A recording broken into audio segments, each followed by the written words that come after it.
بكم مشاهدينا الأعزاء في فقرة جديدة وحلقة جديدة. النهاردة أنا حابب أتكلم معاكم عن الهجرة لأمريكا. طبعا وزي ما انتم عارفين في كل سنة في شهر أكتوبر اللي هو شهر 10 بتبدأ الهجرة إلى الولايات المتحدة الأمريكية. عشان كده حابب أتكلم معكم عن الهجرة بكل تفاصيل الهجرة.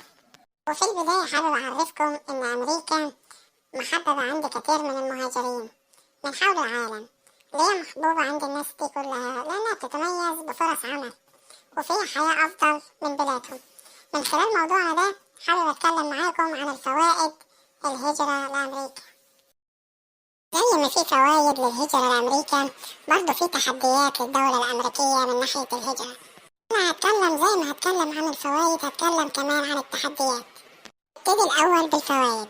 أول فايدة من فوائد الهجرة رقم 1 بتعزز التنوع الثقافي والاجتماعي. رقم 2 بتعزز الابتكار والاقتصاد. رقم 3 في الفوائد بتسد الفجوة العمالية.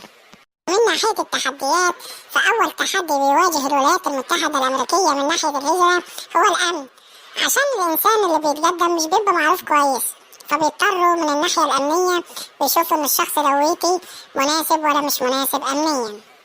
رقم 2 بتواجه في التحديات الولايات المتحدة هو الضغط على البنية التحتية. رقم 3 بتكون تحديات اقتصادية. طبعا ولو انت قاعد معانا لحد دلوقتي عاوز تعرف ازاي بيختاروا الفائز في هجرة أمريكا.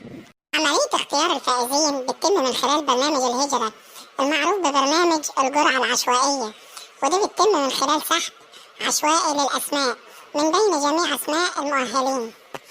يبقى كده اتفقنا ان اختيار الفائزين بيتم من خلال جرعة عشوائية من خلال الأسماء كل المشتركين، وبيختاروا العدد اللي هم عاوزينه ودول بيبقوا الفائزين. طبعا زي ما انتم عارفين عشان نقدم على الهجرة لازم في شوية شروط تكون متوفرة عشان اسمك ينزل من ضمن الجرعة. أول حاجة بتكون التأهيل. التأهيل ده بتكون للدولة بتاعتك، لازم الدولة بتاعتك تكون مؤهلة من قبل وزارة الخارجية الأمريكية إن هي داخلة السحب على الجرعة. تاني حاجة لازم يكون سنك مش أقل من 17 سنة عشان تقدر تخش الجرعة.